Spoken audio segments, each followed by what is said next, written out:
Welcome back, D&J fam. Welcome. We are here to give you a breakdown on our equipment, including what's being used to record this right now. Alright, so start off with the basic phone. Plain and simple. In the very beginning, when we started our channel, all we used was our cell phone. It recorded up to a 1080p, giving you the best quality we could give you at that point in time. And as you guys noticed in the last video, I had just a cell phone using, but we have a new little tool on our hands. This is a nice little gimbal or stabilizer. So, pretty quick and easy little feature to have. You can move the camera and gyrate it any way you want, left, down, up, right. Basically, I can move it like this as I'm going, I'm walking. It doesn't have any jarring or anything like that we usually have. Because if you look at some of our older videos, we get cold, you see the camera start shaking and everything, and my cat is jumping around over there. Oh, look at that kitty. They come with their own little tripod setup, which is awesome. It comes with an app feature that has a face tracker, so it will move itself as you're talking and going. But what we're using right there, I'll let Jay explain. Alright, what we're using right there, him and I both have two different styles of cameras. He has a 2.7K infrared. Give you a little quick view of that. Mine is the 4K infrared, giving you this crisp, clean video, just like both cameras do. And crisp camera. I'm going to give you a little rundown on IR. When you're using these cameras, when you're using an IR mode, it will deplete the battery really, really fast. So, always make sure you have spare batteries if you buy camcorders or anything like that. If you use the DSLR, well, that's on you guys, because we don't have a DSLR. We don't use those because, one, they're pretty expensive to get a high quality. Now, both of our cameras did come with a pretty neat little thing. It's a U-bracket. It helps us try to keep our cameras stable so we get a clear picture while we're recording. It doesn't work all the time, so you'll see some jumpiness. But good feature about it, it does have it with a little handle up top.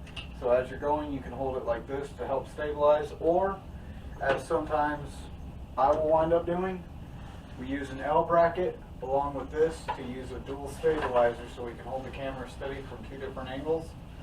Now the good part about an L bracket over the U bracket, when it comes to an L bracket like these ones right here, it has a quick grip on it, which is awesome. It also has two slot features, which we have a setup right here we can show you. You have your mount for your cell phone, or your camcorder can screw onto it perfectly. You have a mount for your lighting, and you have a mount for your microphone, which usually if you buy a camcorder like that setup right there, they try and give you a microphone, at least 2 battery sets for it. But with ours, we have to have the battery in the camcorder to actually charge it. So with that, Jay actually has right there a power bank setup, which is excellent when you're ghost hunting. Always keep your equipment charged.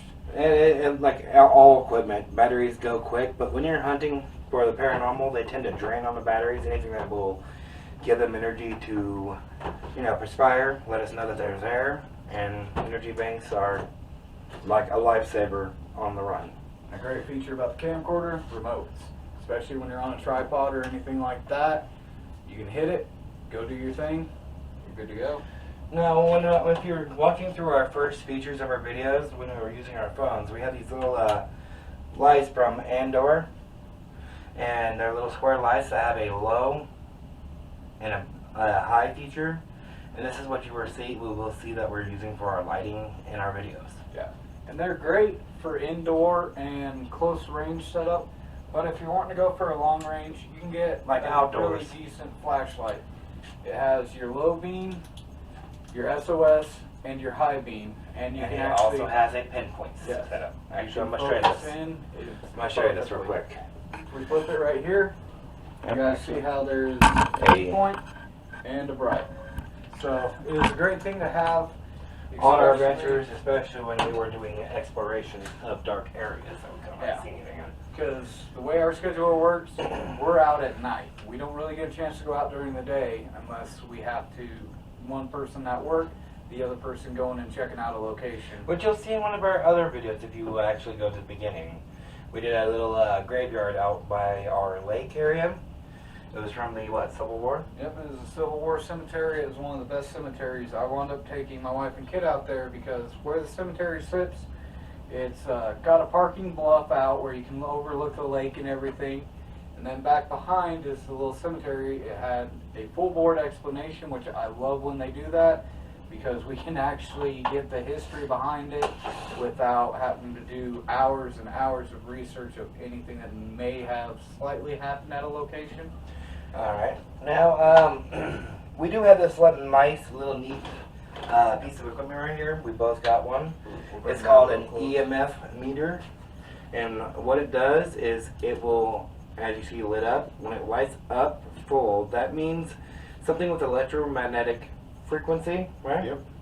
Is going and touching this or any other thing that has like a current. Like if I bring, let's say, my cell phone over, and if it's on, it should make it go off, like you see. Yeah. But when we're recording, as this one's staying on now, when we're recording, we actually keep one person will record while one person holds this, so we're not messing with our And frequencies. basically, if you're going to get an EMF reader or anything like that, make sure your phone is on airplane mode.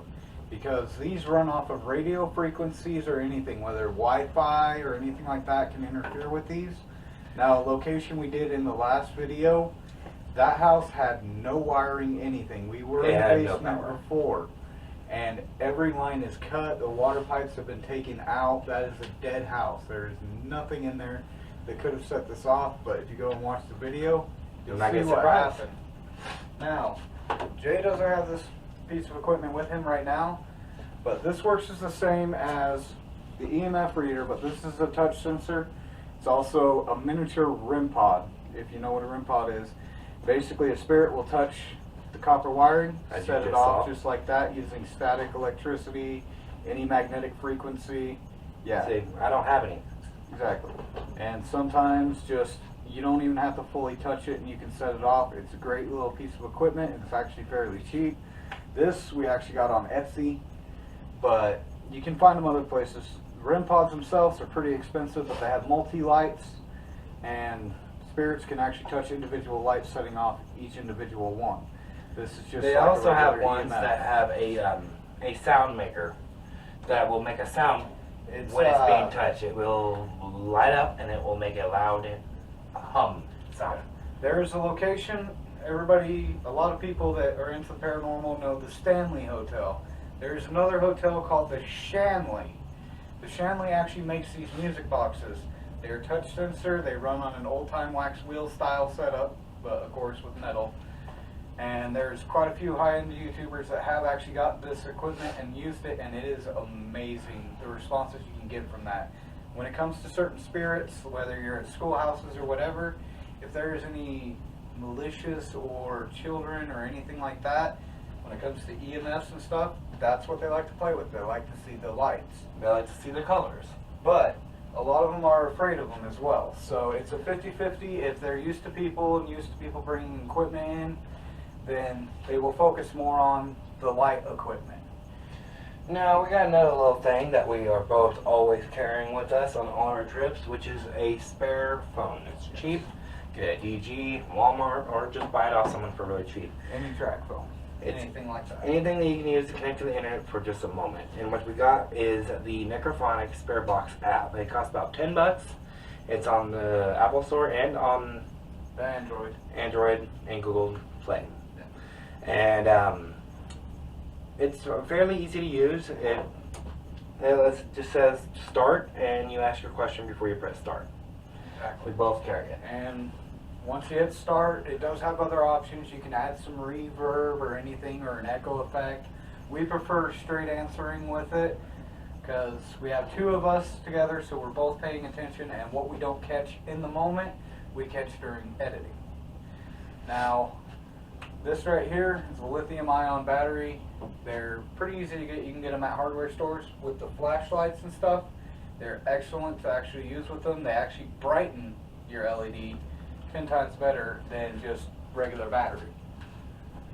That's the. And You can get these at DG, and with these batteries, they work, as you saw, really well.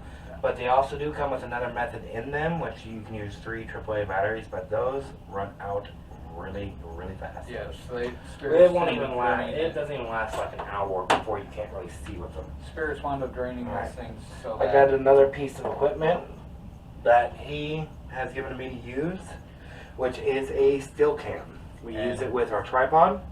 Tripods are excellent to have, whether you have one, whether you have 10. It's what I'm using right here to keep this stable.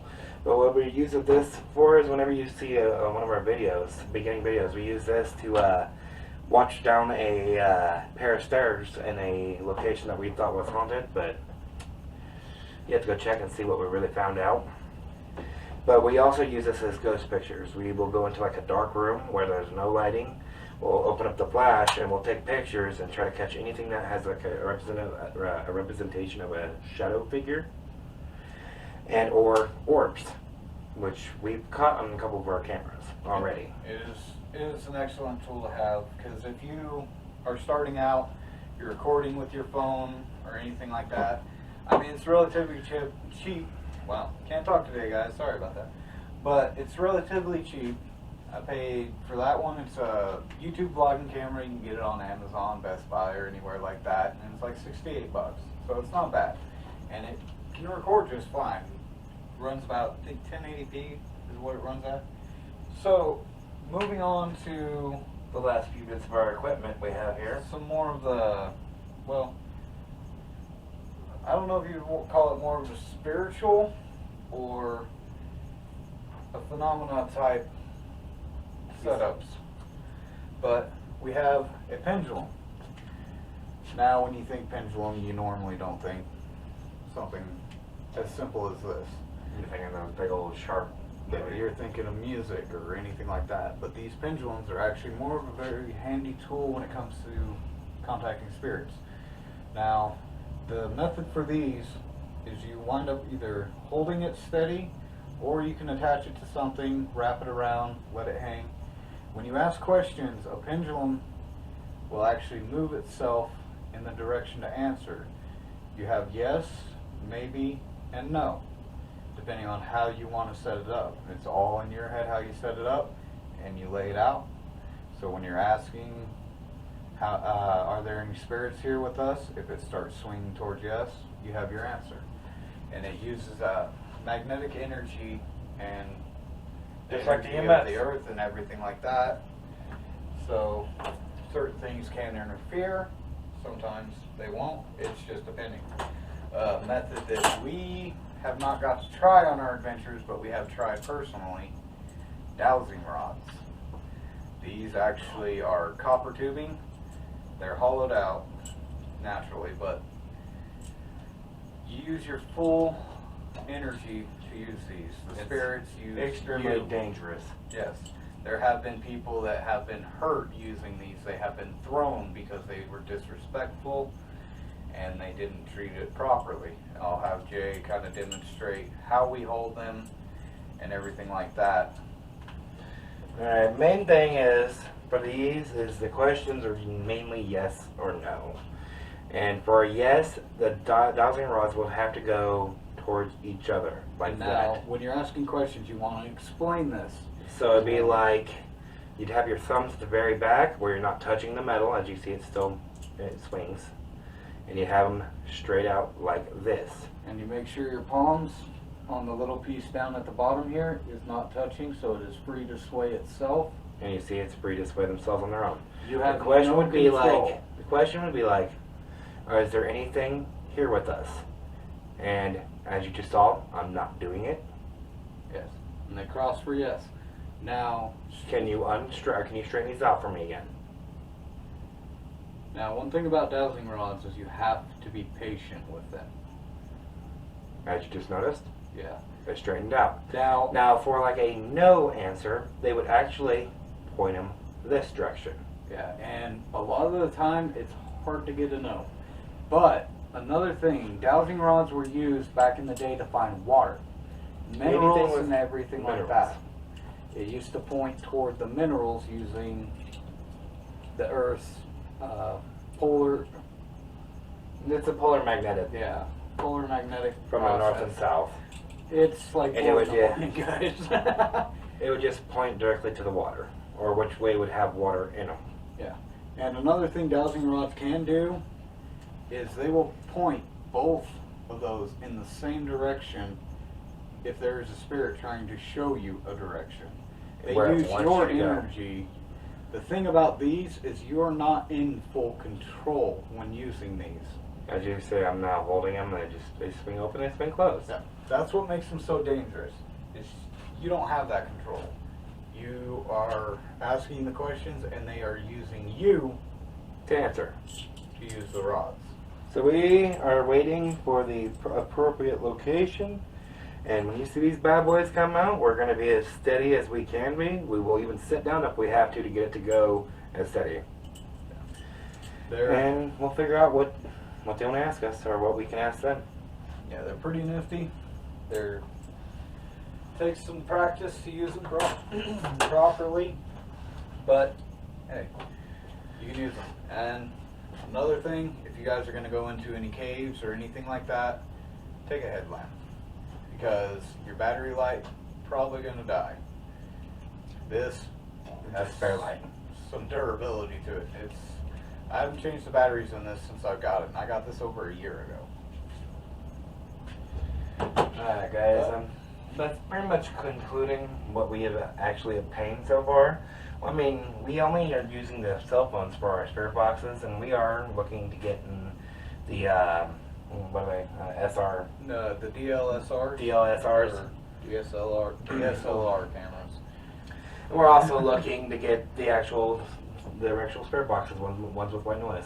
Yeah, and we're looking to try and get either an SB7 or an SB11. That was what they're called. That's what I'm trying to remember. The thing about an SB11 actually has temperature gauging, and the more it beeps, the louder it beeps, the closer they are to you.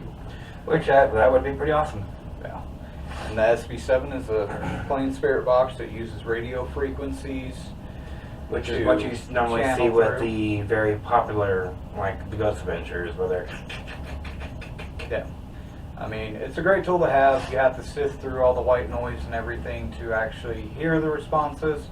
So videos with that would take even longer, because we have to have more time of listening to get through them. But in the long run, we are going to be getting a lot more equipment. And we're going to try and find a lot more locations. I mean, we pushed out further tonight. We went on an exploration. We're going to look through the footage, see what we can find. We can't guarantee a full banger for you guys, because But at least we'll have some content so you can have something to watch while you're waiting for us to find something. yeah, regardless if we have a full-on haunted house or we're just exploring and asking questions or stuff like that, we have something for you guys. We're not. By no means we're not perfect. No. We're still learning, and we'll get up to speed when we get to the point. Yeah, just give us some time. Bear with us, guys. And we do have a Twitter account, DNJ Paranormal. So the link should be right up top on the banner on the channel, or it's in the bios. And we also have it in the about page on the channel. So you guys can click that. The more people we start getting, the more we're going to be able to actually post on there. We're going to try and start snapping some pictures of locations we're at, send them out there so you guys can kind of get an idea of what we're up to, what we're doing. But yeah, guys, that's kind of wraps up what we were wanting to do today. This concludes our inventory show. Yep. So if you guys have any questions, leave them down in the comments, guys. And hey, don't forget to subscribe and share us out. You can let other people enjoy our content. Yep, we're at 76 subs, guys. We're Close on to the 100. road to 1,000, and we've made it this far, and that's freaking amazing, guys. That And we are is- very appreciative of everything you guys do. Like, you watch us. Some of you have given us locations that we checked, and hey, we gave you bangers. Yeah. Remember that. Give us And locations. we had a great time with it, guys. We love enjoyed the it. travel. We love actually breaking out our equipment and using it for some amazing videos. it's just an awesome time all around. You guys get content, get you through this quarantine as best as possible. And we can enjoy ourselves looking at stuff we haven't seen before. No, we love the history, we love the exploration. And we love the paranormal. Exactly. But alright guys, stay awesome, Keep going. and we'll see you in the next one. Bye.